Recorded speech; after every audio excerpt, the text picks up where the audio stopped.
En primera persona, un espacio para descubrir el lado B de la gente. 30 minutos para conocer más sobre nuestros referentes y las historias que han forjado a la ciudad. Con la conducción de Fabián Petenati y Nicolás Chetam. En primera persona. Buenas tardes, un gusto tenerte aquí. Buenas tardes, para mí es un placer, como siempre, estar acá con ustedes. Bueno, ¿cómo surgió esto de la política estudiantil, digamos? ¿En qué momento de tu vida? De muy joven. Ya a esta altura me parece de muy joven. La verdad es que yo me empecé a involucrar en mi colegio secundario. Yo fui al colegio Leonardo da Vinci. Estaba aproximadamente en tercer año del colegio secundario y recuerdo muy bien porque se acercaron en aquel momento funcionarios de la municipalidad que pertenecían a la subsecretaría de Juventud a comentar un poco en nuestro colegio de qué se trataba la participación de los estudiantes en el secundario, en los centros de estudiantes y en particular de una política pública que había en ese momento que era la del gabinete estudiantil. Y ahí yo, como quien desconoce absolutamente la cosa, que era real, levanté la mano y pregunté si nosotros podíamos tener centro de estudiantes en el colegio. Y cuando nos respondieron que sí, empezó a partir de ello todo el trabajo para fundar por primera vez el Centro de Estudiantes del Colegio Leonardo da Vinci. Y nos vinculábamos mucho en ese momento también con, gracias a esta política, con otros centros de estudiantes de la ciudad que también nos iban guiando un poco en el proceso. Bueno, eso fue derivando en posteriormente la fundación, unos años más tarde, la refundación, digamos, de la Unión de Estudiantes Secundarios, más ya con un perfil más independiente, y bueno, la participación siempre política en la escuela. Y a partir de ahí me di cuenta de que, pese a que tenía otros intereses más vinculados al cine, al teatro, a la filosofía, me di cuenta al terminar el secundario que lo que me apasionaba era la ciencia política. Cuando vi el plan de estudios en la universidad de esa carrera dije, es por acá. Y bueno, y en la uni, primer día de cursillo de ingreso, yo ya estaba acercándome a una mesita de una agrupación estudiantil, que es la Franja Morada, para sumarme a participar, ¿no? Así que de ahí viene. Y la participación en la Franja Morada, que es, digamos, el brazo estudiantil del radicalismo, ¿tiene que ver con una cuestión fortuita o viene de tradición familiar? No viene de tradición familiar. La verdad es que nadie en mi familia ha estado vinculado a la política. Sí, mi mamá, hay una cosa que me marcó mucho a mí, que es que ella siempre me contaba que habían votado por primera vez con 24 años a Raúl Alfonsín, porque ella vivió su juventud durante la dictadura. Entonces, creo que eso sí había sido un poco determinante en mi formación, pero en realidad terminé eligiendo el radicalismo porque fui descubriendo a distintos compañeros que también estaban en el espacio, que me fueron contando un poco de qué se trataba el partido. Una cosa muy distinta a la percepción que quizás yo tenía desde lejos, ¿no? Creo que lamentablemente hoy el radicalismo está en una situación donde hay muchos actores, sobre todo jóvenes, que lo suelen ver como un espacio un poco anticuado, conservador también. Y cuando conocí en esa etapa compañeros también secundarios o universitarios que pertenecían al brazo del radicalismo en lo estudiantil, descubrí que en realidad era un partido profundamente progresista, con ideales muy marcados también de justicia social, de igualdad y de libertad al mismo tiempo. Entonces, por ahí yo, ya que tenía algunas críticas por ahí al kirchnerismo o al peronismo, pero que tampoco me identificaba con otros espacios que en ese momento representaban la oposición al kirchnerismo, dije, bueno, en el radicalismo creo que está la posibilidad de construir un espacio que sea verdaderamente progresista, que defienda la igualdad, pero que al mismo tiempo también defienda la libertad, ¿no? No como una posición intermedia, porque creo que no, sino como una posición mucho más arriesgada. De hecho, en la universidad uno estudia mucho a Norberto Bobbio, que habla, bueno, de las derechas y de las izquierdas y de esta antinomia, si se quiere, entre la libertad y la igualdad como dos conceptos que los distintos pensamientos políticos, más derecha o de izquierda, priorizan uno por sobre el otro. Bueno, yo creo que es necesario que construyamos una sociedad que sea de libres para que seamos iguales y de iguales para que seamos libres, porque una es la condición sine qua non de otra, ¿no? Un poco utópico suena a veces, sin lugar a dudas, pero creo que también por eso mismo uno decide hacer política, ¿no? Porque cree genuinamente que las cosas se deben transformar y que tenemos derecho a soñar en grande cuál es la sociedad y cuál es la Argentina en la que queremos vivir. En Río Cuarto, en la universidad, primero el centro de estudiantes, ¿no es cierto?, en la conducción. Sí, en realidad cuando yo ingresé a la universidad nosotros éramos oposición, la verdad que era un espacio político que todavía era bastante chico, que recién disputábamos un primer consejero directivo en la Facultad de Ciencias Humanas, y a través de los años, bueno, fuimos creciendo como organización, hasta que en el año 2019, que yo fui candidata a presidenta del Centro de Estudiantes, ganó la franja, la conducción del centro, después de más de 15 años que la conducción estaba en manos de lo que era en aquel momento el espacio independiente. Pensando que iba a ser un proceso de un año, me agarró la pandemia en el medio cuando lo teníamos que renovar, y estuve hasta principios de 2022 enfrente de la conducción del Centro de Estudiantes. Me alargó mucho los procesos, sobre todo porque hacia el último yo casi estaba ya terminando de cursar. Yo tuve la posibilidad de hacer mi carrera prácticamente al día, me demoré en la etapa posterior. Y bueno, y justamente cuando termino la conducción del Centro de Estudiantes, yo me voy a Buenos Aires a hacer en el Congreso de la Nación mis pasantías para mi trabajo final de grado. Y bueno, y ahí surge justamente, empiezo a formar parte de conversaciones donde surge la oportunidad de presidir la Federación Universitaria Argentina. Y bueno, finalmente en diciembre del 2022 asumo como presidenta de la FUBA. ¿Y cómo tomaste ese desafío? Porque es de alguna manera representar mucho más que una universidad, todo el país, toda la nación, con lo cual, bueno, me imagino que no ha sido menor el momento en el que te lo propusieron, analizarlo y aceptar el desafío.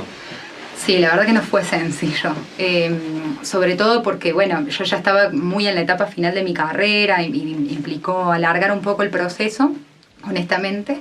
Y además fue con mucha incertidumbre en el marco de que tengo dos condiciones que creo que son al mismo tiempo una fortaleza, pero que también representan un poco un desafío, para no decir una debilidad, que es que en primer lugar vengo de una universidad chica, poco tradicional. Por ahí las universidades más grandes y tradicionales tienen movimientos estudiantiles mucho más fuertes y consolidados. Yo al venir de la Universidad Nacional de Río Cuarto, eso era como una novedad importante en la conducción de la federación.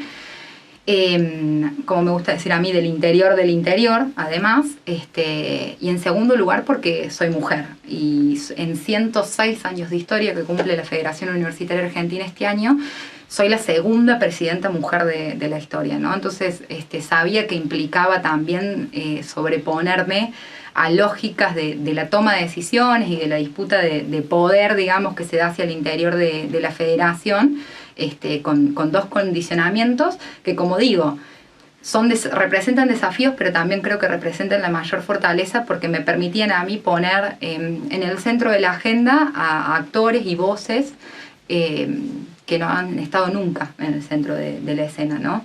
Entonces, bueno, cada vez que hay que tomar una decisión uno intenta poner esa impronta y poner esa marca, justamente, valga la redundancia, marcando la gestión. ¿Se pueden lograr los objetivos, los desafíos en este periodo, digamos? Hagamos una división, digamos, hasta diciembre. Me parece que de diciembre en adelante es otro punto, digamos, para analizar otra realidad. Sí, sin duda. La verdad es que cuando finalizó el año, más allá del escenario electoral, nosotros terminamos muy conformes con el balance del primer año de la gestión. En primer lugar, porque le devolvimos una territorialidad, en esto mismo que decía la Federación Universitaria, que había perdido, sobre todo en el marco de que habíamos estado en pandemia, sin poder las conducciones de la federación viajar, sin poder hacer encuentros regionales. Bueno, eso se recuperó rápidamente. Yo, para los 4 meses de gestión, ya había recorrido el 60% de las universidades. O sea, la verdad que el nivel de viaje que tuve el año pasado fue increíble. Pero además nos habíamos planteado la posibilidad de retomar protagonismo en algunas luchas sociales. La Federación Universitaria Argentina volvió a participar de algunos debates sociales en torno a las cuestiones de género, de las nuevas agendas, volver a formar la agenda educativa incorporando una mirada de innovación, de género, de ciencia y tecnología. Nosotros largamos el año pasado una capacitación para consejeros de todo el país que tuvo más de 400 inscriptos. Retomamos una cuestión que es un emblema de la FUBA, hago un repaso muy rápido, pero que era el Nunca es Tarde, que hoy es un programa que se llama En Punto, que es un programa nacional de alfabetización, que ya fue lanzado y que estamos capacitando a más de 33 coordinadores de 33 distintas universidades nacionales que van a crear grupos de voluntarios para ir a alfabetizar en este contexto tan complejo para la alfabetización que tenemos en la Argentina. Con la campaña de no al voucher y no al arancel volvimos a lograr una foto que fue histórica, que fue la de todas las agrupaciones del movimiento estudiantil juntas de nuevo. Eso hacía por lo menos 20 años que no sucedía en la Argentina. Yo creo que estuvo la territorialidad, creo que estuvo el protagonismo, creo que estuvo la agenda innovadora que queríamos incorporar, realmente ocupándonos de los problemas que tiene la educación en la Argentina. Formamos parte del debate sobre la ley de financiamiento educativo, hicimos la campaña de los 10 compromisos por la educación pública diciendo estas son las 10 cosas que tiene que resolver la educación argentina, y eso pese a que no logramos el compromiso de todos los candidatos a la presidencia, sí sabemos que le llegó a todos los candidatos a la presidencia de la Nación. Y bueno, pudimos trabajar en esa agenda profundamente y creo que en ese sentido ha sido muy satisfactorio el desarrollo de lo del año pasado. Siempre hay para mejorar y para profundizar, ¿no? Es un momento complicado para los estudiantes, para todos, ¿no? Pero para los estudiantes universitarios, porque, bueno, si bien las universidades son gratuitas, no es simplemente el ir al aula, digamos, hay todo un gasto detrás, sobre todo si uno viene a la ciudad a estudiar. ¿Qué análisis hacen de eso y, bueno, qué vislumbran para lo que viene? Sí, la verdad es que la situación está muy complicada. Nosotros llamamos los costos de vida de estudiar, ¿no? De alguna manera es una temática que tenemos en agenda hace tiempo, porque el proceso inflacionario no viene de ahora, somos conscientes de eso, y cada vez que iba aumentando un precio en nuestro país, es un precio que impacta siempre directamente sobre el bolsillo de los estudiantes. Dos de las cosas como más marcadas que veníamos notando y que pusimos en agenda con esta cuestión de los 10 compromisos, que inclusive hablamos en su momento con el entonces ministro de Educación, fue en primer lugar la cuestión de los estudiantes que trabajan. Nosotros estamos viendo hoy que cada vez más estudiantes que están en la universidad pública son trabajadores, y eso cambia toda la posibilidad no solamente, es positivo en términos del acceso a la universidad pública, que nos tenemos que reconocer que si hay algo que ha mejorado en la universidad ha sido la accesibilidad, pero sí complejiza en términos de permanencia, ¿no? Y ahí es cuando tenemos mucho para discutir hacia el interior de la universidad. Eso como una de las agendas que estábamos notando, de la necesidad de fortalecer las políticas de bienestar, de fortalecer las ofertas académicas en términos de virtualidad, de horarios y de alternativas. En segundo lugar, lo otro que se notó mucho, estoy hablando de este periodo anterior, si se quiere, fue la cuestión de los alquileres. Que esta situación, con la discusión en términos de la ley de alquileres, con la baja oferta, con el fuerte incumplimiento de la ley de alquileres que ha habido en distintos lugares, se estaba notando como perjudicando directamente a los estudiantes. Bueno, hoy todo eso que iba paulatinamente empeorando la situación de los estudiantes, hoy entró, creo que en la peor etapa desde que yo tengo conciencia, sin lugar a dudas. La verdad es que hoy estamos viviendo cursillos de ingreso. Voy a dar el caso de Río Cuarto, donde recibimos mensajes todos los días porque el boleto educativo no funciona en febrero, no está funcionando, que es un reclamo histórico que tenemos acá, de que estudiantes que te dicen, compañeros, hoy no voy a poder ir a la universidad porque no tengo para pagar el boleto de colectivo. Esa es la realidad. Porque también hay como el ideario de que a veces el que llega a la universidad está en una situación económica acomodada, y no es la realidad que vemos en la universidad, que hay que trabajar porque hay sectores que no están pudiendo acceder a la universidad. Estoy 100% de acuerdo y tiene que ser nuestra prioridad número 1. Ahora, la realidad es que van a un montón de personas a la universidad con una heterogeneidad absoluta de situaciones económicas, que creo que eso también es lo más valorable que tiene la Universidad Pública Argentina.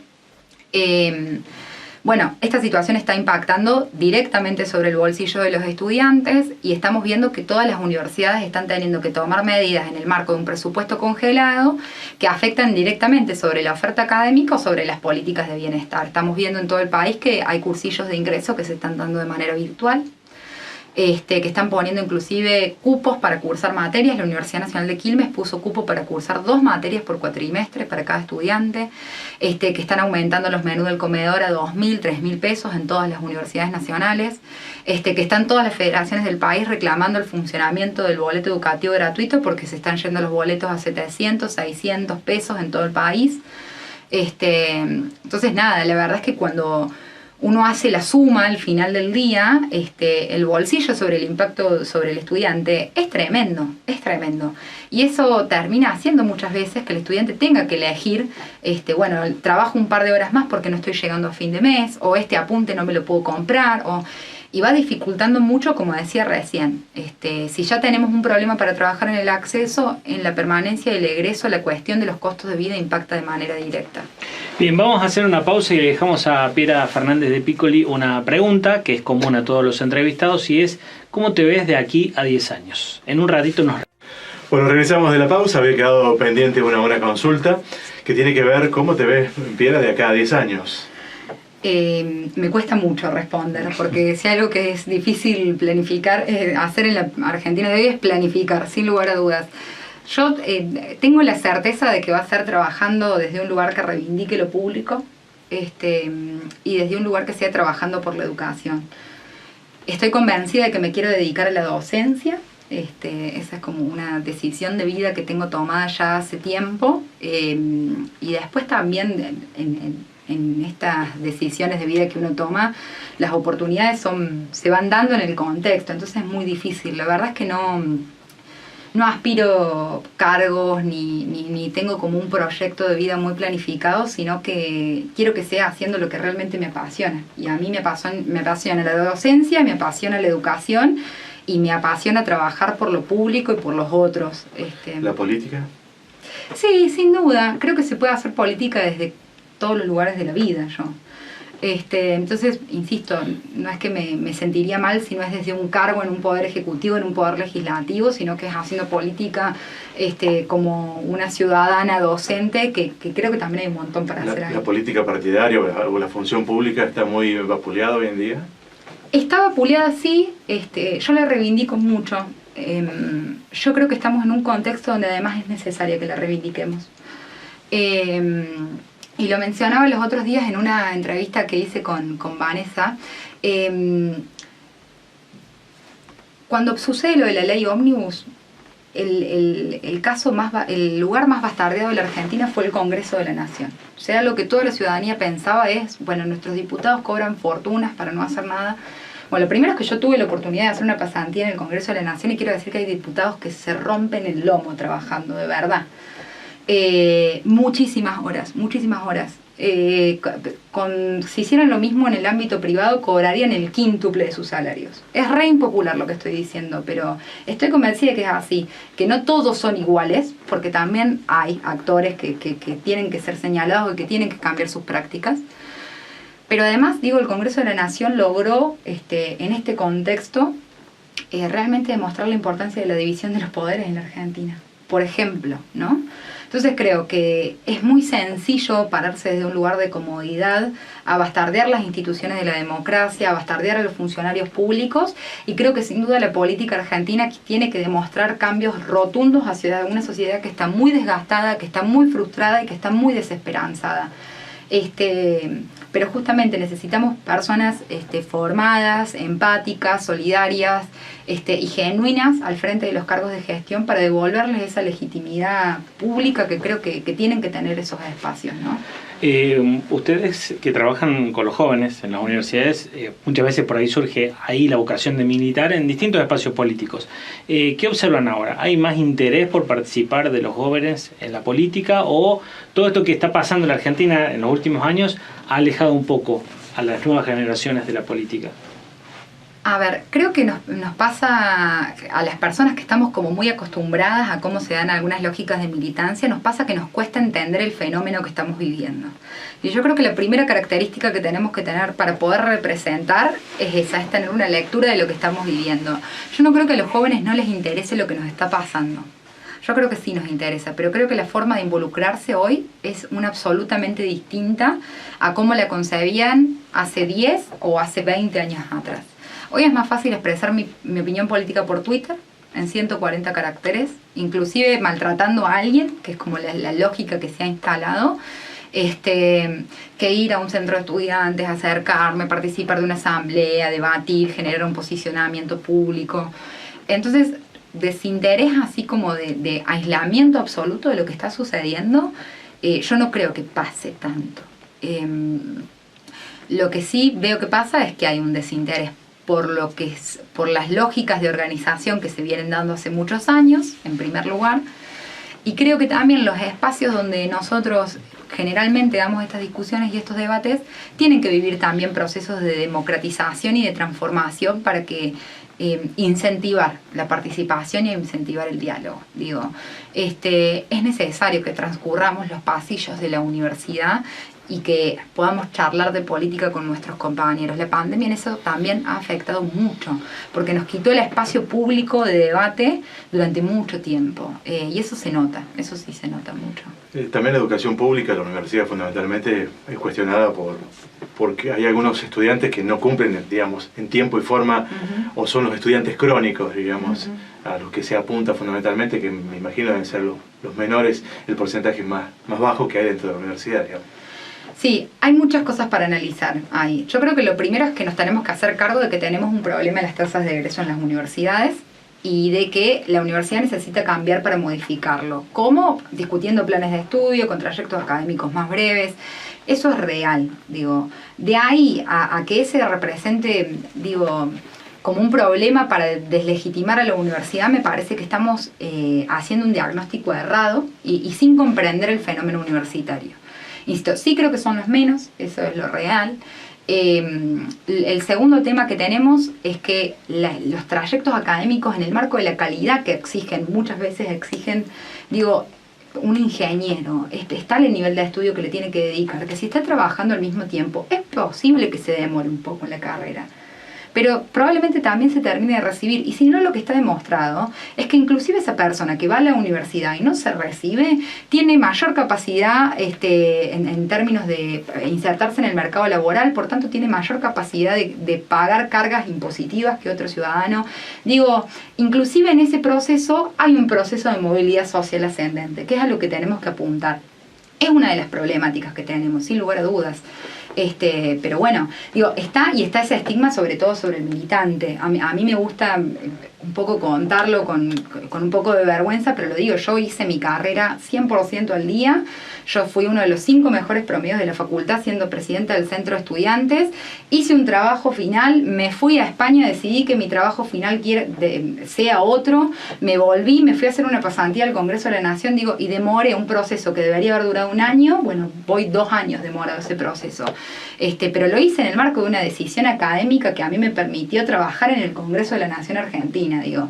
Y bueno, y me hago cargo de esa decisión y por eso estoy pronta a recibirme cuando quizás me demoré un poco más de lo que debía, pero insisto, en una decisión de vida también, y habiendo cumplido con cada docente y con cada materia y habiendo aprendido un montón en el proceso, ¿no?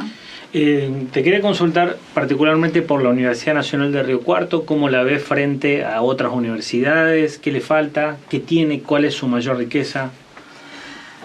Su mayor riqueza, varias. Voy a reivindicar en principio 2. La Universidad Nacional de Río Cuarto es ejemplo en el país por sus políticas de bienestar. La verdad que es muy sólido el sistema de políticas de bienestar. No existe otra universidad en el país que tenga, por ejemplo, las residencias universitarias como las que tenemos en Río Cuarto. Por eso también valoro mucho el proceso de refacción que se está dando hoy con los municipios de las residencias. Y en segundo lugar, a mí me encanta que en el campus estemos todos juntos, porque nos mezcla a los estudiantes de veterinaria con los de económicas, con los de humanas, tenemos que convivir. Eso no pasa tampoco en muchas universidades que tienen formatos distintos. ¿Y qué les falta? Bueno, uno también aprende un montón de cosas cuando está en otras universidades. Yo creo que nos falta innovarnos en general. Innovarnos en general, que va desde lo administrativo hasta los planes de estudio, hasta las prácticas de extensión que tiene la universidad, hasta creo que, pero también digo, es natural que me pase cuando yo estoy recorriendo un poco el país y ves todo lo bueno que tienen todas las universidades, decir, bueno, quiero hacer todo esto en Río Cuarto. Creo que, y ojalá que pueda hacer ese aporte algún día de sentarme y decir, che, vamos, miremos lo que están haciendo otras universidades. creo que hay muchísimo todavía para crecer y para hacer, y que tenemos la potencialidad para hacerlo, ¿no? ¿Cómo te descarga, digamos, de la presión? ¿Qué significa el cargo, el estudio?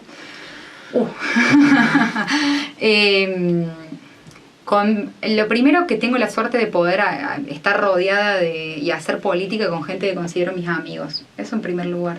Y eso es muy valioso. Eso no se encuentra en muchos lugares. Y más recorro y más me doy cuenta de lo valioso que es.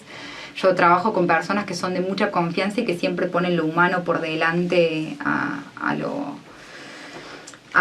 lo político, a lo que fuera, y eso la verdad que es un espacio de mucha contención. Y después intento, no lo hago mucho sinceramente, pero cuando puedo, vengo a Río Cuarto y voy a mi psicóloga, que es un eje fundamental, o hago actividad física, o siempre intento como alguna vía de escape, pero los seres humanos que tengo a mi alrededor, mi familia, mis amigos, son sin duda mi sostén.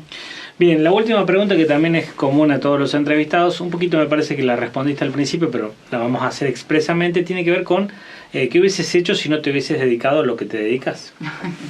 Siempre digo no sé, y cuando tengo estos momentos donde me agoto digo, bueno, igual no hubiese podido hacer otra cosa, así que ya está, me dejo de quejar y le doy para adelante.